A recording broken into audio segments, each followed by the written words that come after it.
Hello दोस्तों, मैं हूं आपका होस्ट और दोस्त एडवोकेट मयंक के चौहान। आपके सामने हमारे यूट्यूब में आप सबका स्वागत है। लॉ गुरु एडवोकेट मयंक चौहान। आज हम लॉ के रिलेटेड क्रिमिनल प्रोसीडिंग्स जो होती है उसमें जो मैटर कैसे चलाते हैं उसकी प्रोसीडिंग्स के बारे में आप बात करें। उससे पहले आप मेरी चैनल को लाइक करें, सब्सक्राइब करें और बेल आइकन को क्लिक करें, जिसकी वजह से आपको ज़्यादा से ज़्यादा नोटिफिकेशन मिल सके। आप इस समय अपराध और एफआईआर होने से लेकर जजमेंट तक की प्रक्रिया जो है उसके बारे में हम आज पढ़ेंगे और उसके बारे में डिटेल से जानेंगे, जिसमें दया याचिका, पुनर्विचार याचिका, उपचारात्मक याचिका जानेंगे। क्रिमिनल केस ट्रायल दो प्रकार के होते हैं। पहला वह जो कि पुलिस एफआईआर के आधार पर होते हैं। दूसरा है कंप्लेंट केस परिवाद, जिसमें हम सीआरपीसी की धारा 190 और 200 के तहत कोर्ट में जाते हैं। यहाँ हम सिर्फ पुलिस द्वारा की गई एफआईआर के ट्रायल के बारे में बात करेंगे। इसको हम 3 भागों में बांटेंगे। पहला भाग पुलिस द्वारा चार्जशीट फाइल होने से पहले का है, जिसमें पुलिस इन्वेस्टिगेशन होती है, तथा दूसरा कोर्ट में केस ट्रायल का, तथा तीसरा जजमेंट के बाद अपील और दया याचिका का होता है। पहला भाग अपराध होने के बाद सबसे पहला काम होता है उस अपराध की सूचना पुलिस को देना। जो व्यक्ति सूचना देता है वो शिकायतकर्ता कहलाता है और जो अपराध से प्रभावित होता है वो विक्टिम यानी पीड़ित कहलाता है। सूचना देने वाला व्यक्ति पीड़ित नहीं भी हो सकता है। जैसे कोई व्यक्ति जिसने सिर्फ अपराध होते हुए देखा हो लेकिन वो व्यक्ति उस अपराध से पीड़ित ना हो, अर्थात उसका हिस्सा नहीं हो, वो व्यक्ति भी शिकायतकर्ता हो सकता है। पुलिस स्वयं किसी भी अपराध की शिकायतकर्ता हो सकती है, जिसमें सुप्रीम कोर्ट का Hallu and ors versus the state of MP और 19 मार्च 1974 का चुकादा भी जोड़ा गया है। जैसे कि कोई पुलिस ऑफिसर ड्यूटी या गश्त पर है और वो कोई अपराध होते हुए देखे तो वह पुलिस ऑफिसर स्वयं भी शिकायतकर्ता हो सकता है। इसके अलावा पुलिस को अपने किसी मुखबिर मतलब खबरी से कोई सूचना मिले या फिर कोई अपनी पहचान बताए बिना पुलिस को सूचना दे तो उस अपराध में भी वो पुलिस ऑफिसर ही शिकायतकर्ता होगा। जब भी पुलिस को अपराध की सूचना मिलती है उसका पहला काम होता है सीआरपीसी की धारा 154 के तहत एफआईआर रजिस्टर्ड मतलब दर्ज करना। अगर समय नहीं है और मौके मतलब घटनास्थल पर पहुंचना जरूरी है तो पुलिस पहले मौके पर जाकर हालात काबू में करेगी, फिर एफआईआर रजिस्टर करेगी, जिसके बाद एफआईआर के जो भी तथ्य होंगे वो सब नोट करेगी और पंचनामा करेगी। संज्ञेय अपराध मतलब गंभीर अपराध के मामले में यदि आरोपी पकड़ाया नहीं गया है तो सबसे पहले पुलिस आरोपी को ढूंढकर सीआरपीसी की धारा 41 के तहत बिना वारंट के उसे अरेस्ट करती है। पुलिस सीआरपीसी की धारा 51 के तहत उस आरोपी की तलाशी करती है या फिर सीआरपीसी की धारा 165 के तहत पुलिस उस स्थान की भी तलाशी कर सकती है जहां पर वह अपराधी पकड़ाया गया है। जो भी सामान उस आरोपी के पास होता है, सिर्फ उसके कपड़ों को छोड़कर वह सभी सामान पुलिस द्वारा अपनी अभिरक्षा मतलब कस्टडी में रख लिया जाता है, अर्थात जब्त कर लिया जाता है। उस सामान की जब्ती रसीद भी पुलिस द्वारा आरोपी को दी जाती है। इसके बाद पुलिस सीआरपीसी की धारा 41 के तहत उस आरोपी के किसी भी परिचित या रिश्तेदार व्यक्ति को आरोपी के गिरफ्तार होने की खबर करेगी और अगर जरूरी हुआ तो आरोपी के दिए गए पते पर किसी पुलिस ऑफिसर द्वारा जाकर उसके घर वालों को इत्तिला की जाएगी। पुलिस एफआईआर करने से पहले या फिर एफआईआर करने के बाद जैसा भी उचित समझे वैसे अपराधी मतलब आरोपी, अभियुक्त एवं पीड़ित व्यक्ति को सीआरपीसी की धारा 53, 53 क, 54 एवं 167 क के तहत मेडिकल परीक्षण के लिए पास के सरकारी या प्राइवेट हॉस्पिटल में लेकर जाएगी। आईपीसी की धारा 92 के अनुसार भी एक डॉक्टर घायल या रोगी व्यक्ति का उसकी सहमति के बिना उसके जीवन की रक्षा के लिए उसका इलाज कर सकता है। इन सब कार्यवाहियों के बाद अगर पुलिस को लगता है कि जिस धारा में केस बनता है वो धारा जमानती है या फिर पुलिस के पास आरोपी के विरुद्ध पर्याप्त सबूत नहीं है तो दोनों ही स्थितियों में आरोपी को सीआरपीसी की धारा 436 के तहत पुलिस थाने से ही जमानत पर छोड़ दिया जाएगा। इसके लिए पुलिस द्वारा किसी प्रकार की जमानती की या बेल बॉन्ड की मांग भी आरोपी से की जा सकती है। अगर अपराध गैर जमानतीय धाराओं में है तो सीआरपीसी की धारा 57 के तहत पुलिस आरोपी को अरेस्ट करने के 24 घंटे के अंदर मजिस्ट्रेट के सामने पेश करेगी। इसके बाद यदि पुलिस मजिस्ट्रेट से आरोपी की पुलिस कस्टडी मांगती है तो सीआरपीसी की धारा 167 के तहत यह मजिस्ट्रेट के ऊपर है कि आरोपी को पुलिस कस्टडी में भेजना है या नहीं, जिसमें supreme court of India Manu Bhai Ratilal Patel versus state of Gujarat and और ऑन 28 सितंबर 2012 को जजमेंट दिया गया है। यदि पुलिस कस्टडी में भेजना है तो पुलिस कस्टडी 15 दिन से अधिक नहीं होगी, और यदि नहीं भेजना होगा तो फिर मजिस्ट्रेट द्वारा आरोपी को जुडिशियल कस्टडी में जेल भेज दिया जाएगा। फिर आरोपी को जमानत देने की पावर सिर्फ मजिस्ट्रेट के पास ही होगी। लेकिन यदि मजिस्ट्रेट को लगता है कि मामला सेशंस कोर्ट द्वारा विचारणीय है, जैसे कि हत्या या रेप का मामला, तो मजिस्ट्रेट सीआरपीसी की धारा 209 के तहत प्रक्रिया पूरी करने के बाद केस को सेशंस कोर्ट के पास भेज सुपुर्द मतलब कमिट देंगे। मतलब ये केस कमिटल होने के बाद सेशंस कोर्ट में चलने के लिए आरोपी द्वारा जमानत या अग्रिम जमानत लेना, जिसमें अगर कोई आरोपी घटनास्थल से अरेस्ट नहीं हुआ है या फिर भाग गया है, वह आरोपी सीआरपीसी की धारा 438 के तहत अपनी अग्रिम जमानत मतलब एंटीसिपेटरी बेल भी कोर्ट से ले सकता है, या फिर पुलिस या कोर्ट के सामने समर्पण करके सीआरपीसी की धारा 437 और 439 एक के तहत भी जमानत ले सकता है। शिकायतकर्ता या पीड़ित व्यक्ति चाहे तो उस बेल के खिलाफ ऊपर की कोर्ट में सीआरपीसी की धारा 439(2) के तहत बेल कैंसिलेशन फाइल कर सकते हैं, जिससे कि आरोपी को जमानत ना मिल सके। पुलिस द्वारा केस में इन्वेस्टिगेशन करना, सबूत इकट्ठा करना। ऊपर बताई गई सभी कार्यवाहियां और एफआईआर रजिस्टर्ड होने के बाद पुलिस का काम होता है कि वो केस की निष्पक्ष जांच करे और रिपोर्ट फाइल करे। केस का इंचार्ज आईओ यानी कि इन्वेस्टिगेशन ऑफिसर होता है।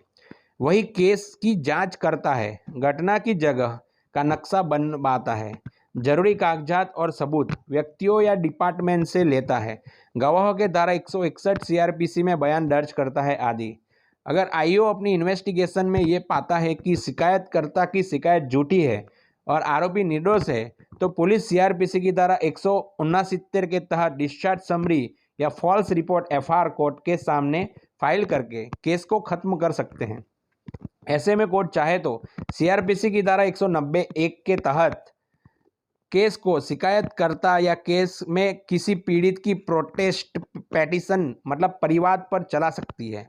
अगर ऐसा नहीं है और आरोपी के खिलाफ जो सबूत है और आरोपी के खिलाफ पुलिस द्वारा चार्जशीट कोर्ट में फाइल कर दी जाती है, फिर कोर्ट में क्रिमिनल केस ट्रायल चलता है। सीआरपीसी की धारा 167(2) के तहत पुलिस द्वारा किसी भी क्रिमिनल केस में चार्जशीट फाइल करने की समय सीमा 60 दिन या 90 दिन होती है, जो कि केस की धाराओं पर निर्भर करती है। जो केस बड़ी धाराओं में रजिस्टर्ड होते हैं, अर्थात मृत्यु, आजीवन कारावास या 10 वर्ष से ऊपर की सजा के होते हैं, ऐसे मामलों में 90 दिनों में पुलिस को कोर्ट में चार्जशीट फाइल करनी होती है। बाकी अन्य सभी धाराओं में 60 दिन में पुलिस को चार्जशीट फाइल करनी होती है। यदि पुलिस समय पर चार्जशीट दाखिल नहीं करती तो सीआरपीसी की धारा 167 प्लस भारतीय संविधान अनुच्छेद 21 के तहत ही आरोपी को जमानत मिलने का अधिकार प्राप्त हो जाता है। इस जमानत को डिफॉल्ट बेल भी कहा जाता है, लेकिन यह समय सीमा का नियम तभी लागू होता है जब आरोपी जेल में हो और उसकी जमानत नहीं हुई हो। अगर आरोपी जमानत पर है तो पुलिस चार्जशीट फाइल करने में 60 दिन या 90 दिन से ज़्यादा समय भी लगा सकती है। अब चार्जशीट में कौन सी चीज़ें शामिल होती है वो आपको दिखा देते हैं, जिसमें पहला नंबर है दोनों पार्टियों शिकायतकर्ता अर्थात पीड़ित और आरोपी का नाम।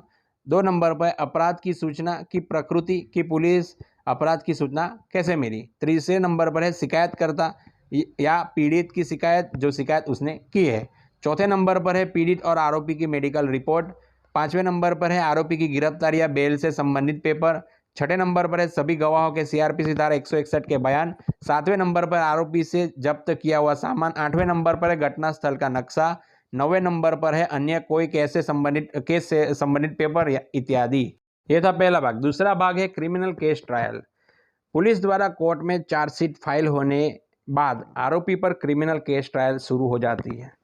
यदि चार्जशीट और बयानों को देखने के बाद मजिस्ट्रेट को लगता है कि पर्याप्त आधार नहीं है, अर्थात प्रथम दृष्टया मामला मतलब प्राइमा फेसिया केस नहीं बन रहा, जिस पर आरोपी के खिलाफ चार्ज लगाकर मामला आगे बढ़ सकता है, तो मजिस्ट्रेट आरोपी को सीआरपीसी की धारा 239 के तहत, सेशंस कोर्ट द्वारा सीआरपीसी धारा 227 के तहत और परिवाद कंप्लेंट केस में मजिस्ट्रेट द्वारा सीआरपीसी की धारा 245 के तहत उन्मोचित डिस्चार्ज कर दिया जाता है। और यदि मजिस्ट्रेट को लगता है कि केस चलाने के पर्याप्त आधार है तो फिर ट्रायल शुरू किया जाता है। सबसे पहले आरोपी को या उसके अधिवक्ता को चार्जशीट की कॉपी दी जाती है। अगर कॉपी में कोई कमी है या चार्जशीट से संबंधित सभी दस्तावेज नहीं दिए गए हैं तो आरोपी के अधिवक्ता सीआरपीसी की धारा 207 के तहत कोर्ट के सामने आवेदन करके उन दस्तावेजों की कॉपी कोर्ट से लेते हैं या फिर चार्जशीट की कमियों को कोर्ट में बताकर ऑर्डर शीट पर लेखबद्ध करवाते हैं, जिससे कि वे बातें कल को केस के फाइनल आर्ग्यूमेंट के समय आरोपी के खिलाफ नहीं जाए। मतलब ऑर्डर शीट वह होती है जिस पर पेशी के दिन कोर्ट में क्या कार्यवाही हुई वह सब लिखा जाता है, वो सब इसमें होता है। चार्ज फ्रेम, चार्जशीट के पेपर की कार्यवाही पूरी होने के बाद अर्थात आरोपी के अधिवक्ता को दस्तावेज मतलब चार्जशीट की कॉपी प्राप्त हो जाने के बाद चार्ज पर बहस आर्ग्यूमेंट होती है। इसके लिए एक पेशी नियत की जाती है। चार्ज का मतलब होता है आरोपी पर धाराएं लगाना कि किस धारा में उस पर केस बनता है और किन धाराओं में उस पर केस चलना चाहिए।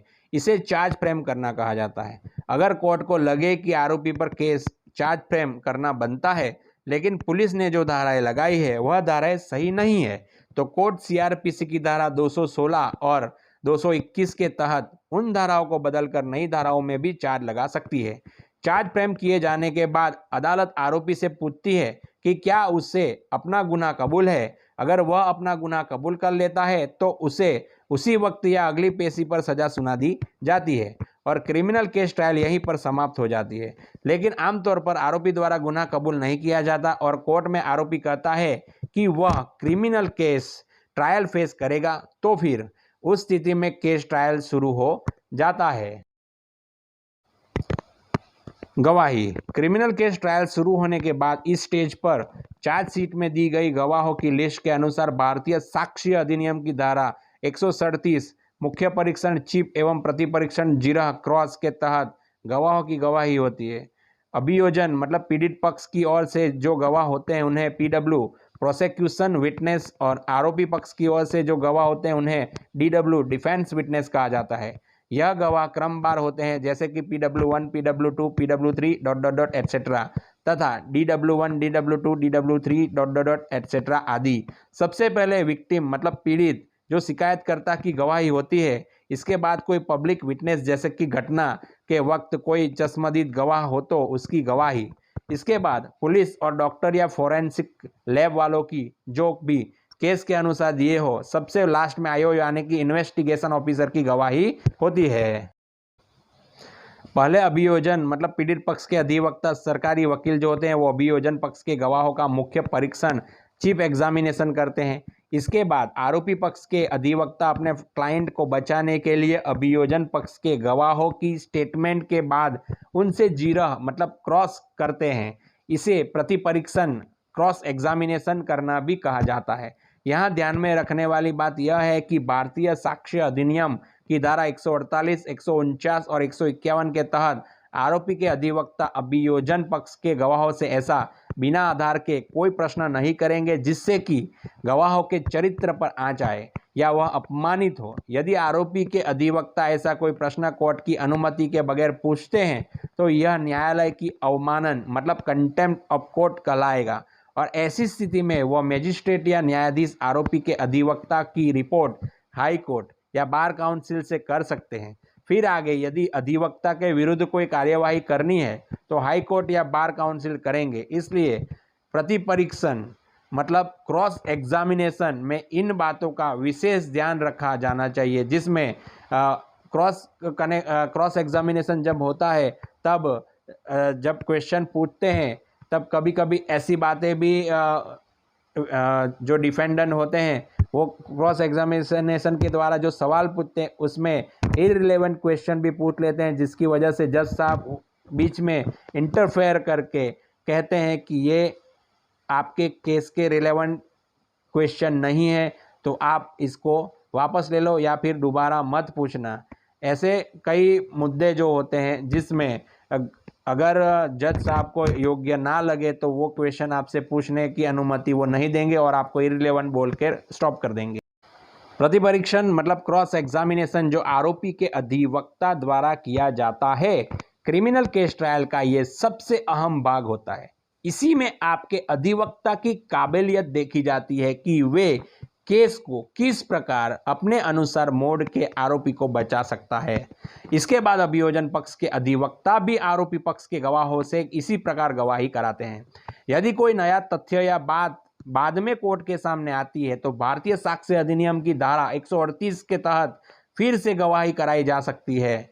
इसे पुनः परीक्षण कहा जाता है।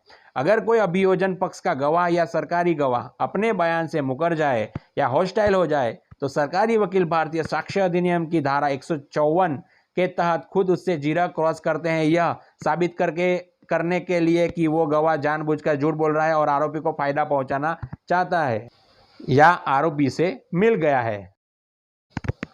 अगर कोई पीड़ित लड़की या महिला रेप विक्टिम है और उसकी किसी मजिस्ट्रेट के सामने सीआरपीसी धारा 164 के बयान दर्ज हुए हैं और मामला सेशंस कोर्ट द्वारा विचारणीय है, तो उन मजिस्ट्रेट को भी जिनके समक्ष पीड़िता के सीआरपीसी धारा 164 के तहत बयान हुए हैं, उस मजिस्ट्रेट को गवाही के लिए सेशंस कोर्ट द्वारा भारतीय साक्ष्य अधिनियम की धारा 121 के तहत बुलाया जा सकता है। गवाही के दौरान शिकायतकर्ता मतलब पीड़ित या किसी गवाह की गवाही से ये लगे कि आरोपी को गलत फंसाया गया है तो कोर्ट आरोपी को उस व्यक्ति की गवाही के बाद बरी कर देती है। जैसे कि पीड़ित पक्ष कह दे कि ये वो व्यक्ति नहीं है जिसने कि अपराध किया है, या कोई मेडिकल रिपोर्ट या फिर कोई सरकारी गवाह आरोपी के पक्ष में गवाही दे जाए तो उस गवाही के बाद कोर्ट को लगे कि केस को आगे चलाना बेकार है, सिर्फ कोर्ट का समय ही खराब होगा, तो ऐसे में कोर्ट केस को उसी स्टेज पर जजमेंट देकर खत्म कर देती है। यदि ऐसा नहीं होता है तो फिर अभियोजन पक्ष की गवाही होने के बाद आरोपी पक्ष अपने बचाव के लिए अपनी गवाही करवा सकता है या फिर किसी और व्यक्ति की गवाही भी, इसमें वो कोई सबूत जो उसके पक्ष में हो तो उसको पेश करता है, या फिर किसी व्यक्ति या संस्था सरकारी या गैर सरकारी संस्था को कोर्ट द्वारा बुलवाकर पेश करवाकर अपना पक्ष रखता है। दोनों पक्षों मतलब पीड़ित पक्ष एवं आरोपी पक्ष की गवाही के बाद सीआरपीसी की धारा 314 के तहत केस अंतिम बहस मतलब फाइनल आर्ग्यूमेंट में लग जाता है, जिसमें दोनों पक्ष के अधिवक्ता अपने पक्ष समर्थन की बातें कोर्ट के सामने रखते हैं। अगर बहस में समय लगता है तो फिर उसे अगली पेशी पर पूरा किया जाता है। यह बहस लिखित रूप से भी दी जा सकती है, जिसे अंतिम लिखित तर्क भी कहा जाता है।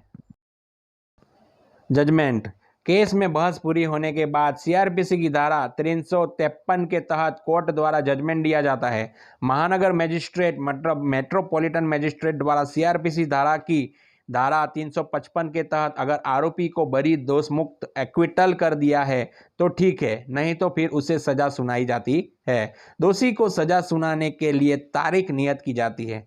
अब वो फांसी, आजीवन कारावास, सश्रम कारावास, फाइन, जुर्माना भरने या फिर सिर्फ कोर्ट में सारा दिन खड़े रहने या अन्य किसी और प्रकार के काम करने की भी हो सकती है। ऐसी सजा जज साहब दे सकते हैं। अगर मजिस्ट्रेट साहब सजा सुनाने वाले हो या फिर उनको कोई आरोपी दोषी पाए जाता है, तब वो जजमेंट देने से पहले उनके पक्ष को पूछेंगे कि आपको सजा के बारे में क्या कहना है और आपका कोई सफाई है। अगर किसी केस में आरोपी को दोषी करार देते हुए फांसी की सजा सुनाई जाती है तो वो ट्रायल कोर्ट मतलब सेशंस कोर्ट उसके कंफर्मेशन के लिए फैसले की कॉपी सीआरपीसी की धारा 366 के तहत हाई कोर्ट भेजती है। हाई कोर्ट सीआरपीसी की धारा 368 के तहत या तो उस फांसी की पुष्टि कर देती है या फिर फांसी को दूसरी सजा में बदल सकती है, जैसे कि आजीवन कारावास, और हाई कोर्ट बिना विलंब किए फांसी की पुष्टि या अन्य सजा के आदेश की कॉपी को सीआरपीसी की धारा 371 के तहत सेशंस कोर्ट को वापस भेज देती है।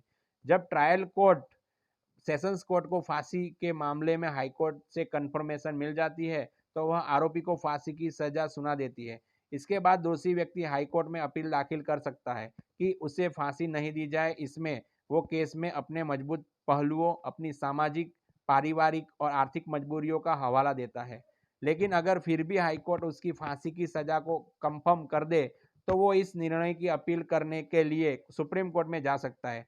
अपील पेंडिंग मतलब लंबित रहने के दौरान सीआरपीसी की धारा 389 के तहत यह अपीलीय न्यायालय के ऊपर है, हाईकोर्ट और सुप्रीम कोर्ट की आरोपी की जमानत पर रिहा करना है या नहीं। यदि फांसी की सजा मृत्युदंड दी गई है तो सीआरपीसी की धारा 415 के तहत अपील का निर्णय आने तक उसकी फांसी रोक दी जाती है। अगर सुप्रीम कोर्ट से भी अपील खारिज हो जाए, अर्थात सुप्रीम कोर्ट फांसी की सजा को बरकरार रखे, तो ट्रायल कोर्ट मतलब सेशंस कोर्ट उसे फांसी की सजा सुना देती है। अगर दोषी की सजा उम्र कैद या फिर आजीवन कारावास या इससे कम की होती है तो फिर ट्रायल कोर्ट मतलब सेशंस कोर्ट को हाई कोर्ट से कंफर्मेशन लेने की जरूरत नहीं होती। तीसरा भाग, अपील। अगर दोषी को सजा 3 साल या इससे कम की सुनाई गई है तो आरोपी को उसी कोर्ट से बेल मिल जाती है, वरना उसको जेल जाना होता है। फिर वो ऊपर की कोर्ट में अपनी बेल अप्लाई करता है। मौत की सजा में परिसीमा अधिनियम मतलब लिमिटेशन एक्ट मर्यादा अधिनियम के आर्टिकल 115 के तहत आरोपी के पास 30 दिन का समय होता है अपील करने के लिए, जिस दिन से उसे मौत की सजा सुनाई गई थी, और बाकी अन्य प्रकार की सजा में हाई कोर्ट में 30 दिन तथा किसी अन्य कोर्ट में 60 दिन का समय अपील करने के लिए आरोपी के पास होता है। इसी प्रकार मौत की सजा में परिसीमा अधिनियम लिमिटेशन एक्ट मर्यादा अधिनियम के आर्टिकल 133 के तहत सुप्रीम कोर्ट में स्पेशल लीव पिटीशन दायर करने का समय 60 दिन होता है और अन्य अपराधों में 90 दिन का होता है। अगर आरोपी को मजिस्ट्रेट की कोर्ट से सजा मिली है तो आरोपी सीआरपीसी की धारा 374 के तहत ऊपर की कोर्ट जो कि सेशंस कोर्ट, हाई कोर्ट या फिर सुप्रीम कोर्ट जो भी हो वहां अपील कर सकता है। मजिस्ट्रेट कोर्ट, उसके बाद सेशंस कोर्ट, उससे ऊपर हाई कोर्ट, उससे ऊपर सुप्रीम कोर्ट। शिकायतकर्ता पीड़ित को लगे कि आरोपी को सजा कम मिली है या दोष मुक्त हो गया है तो फिर वह शिकायतकर्ता या पीड़ित भी ऊपर की कोर्ट में आरोपी को ज्यादा सजा दिलाने की अपील सीआरपीसी की धारा 377 राज्य सरकार व 378 के तहत कर सकता है। हालांकि कुछ मामले ऐसे होते हैं जिनके तहत कोई अपील नहीं की जा सकती। ये प्रावधान सीआरपीसी की धारा 265 जी, धारा 375 और धारा 376 के तहत निर्धारित किए गए हैं। उसके बाद आती है दया याचिका, मर्सी पिटिशन। अगर दोषी व्यक्ति को फांसी की सजा सुनाई गई है और हाई कोर्ट तथा उसके बाद सुप्रीम कोर्ट में भी अपील खारिज हो गई हो तो दोषी व्यक्ति संविधान के अनुच्छेद 161 के तहत अपने राज्य के राज्यपाल, गवर्नर और माननीय राष्ट्रपति मतलब प्रेसिडेंट के पास संविधान के अनुच्छेद 72 के तहत दया याचिका लगा सकता है। पहले राज्यपाल को फांसी मतलब मृत्युदंड की सजा माफ करने का अधिकार नहीं था, केवल राष्ट्रपति ही फांसी मतलब मृत्यु दंड की दया याचिका पर विचार कर सकते थे। लेकिन सुप्रीम कोर्ट द्वारा the state of Haryana versus Rajkumar at Bittu on 3 अगस्त 2021 के ऐतिहासिक निर्णय में राज्यपाल को भी यह शक्ति प्रदान हो गई है, जिसको साथ ऑल्सो रीड 433A सीआरपीसी को भी साथ में पढ़ना जरूर है, जिसकी वजह आपको समझ सके। पुनर्विचार याचिका, रिव्यू पिटीशन और उपचारात्मक याचिका, क्यूरेटिव पिटीशन। संविधान का अनुच्छेद 137 सुप्रीम कोर्ट को अपने निर्णयों पर पुनर्विचार करने तथा सुधारने की शक्ति देता है। संविधान के अनुच्छेद 137 के तहत दोषी व्यक्ति सुप्रीम कोर्ट में रिव्यू पिटीशन मतलब पुनर्विचार याचिका लगा सकता है, जिससे कि सुप्रीम कोर्ट अपने ही निर्णय पर दोबारा विचार कर सके। यदि रिव्यू पिटीशन मतलब पुनर्विचार याचिका में भी सुप्रीम कोर्ट अपना निर्णय कायम रखे और मृत्युदंड की सजा ही दे तो फिर दोषी व्यक्ति के पास आखिरी और अंतिम उपाय यह रहता है कि वह दोषी व्यक्ति सुप्रीम कोर्ट में उपचारात्मक याचिका क्यूरेटिव पिटीशन दायर करे। क्यूरेटिव पिटीशन शब्द की उत्पत्ति क्योर शब्द से हुई है, जिसका शाब्दिक अर्थ उपचार होता है। उपचारात्मक याचिका में यह बताना आवश्यक होता है कि याचिकाकर्ता किस आधार पर सुप्रीम कोर्ट के फैसले को चुनौती दे रहा है।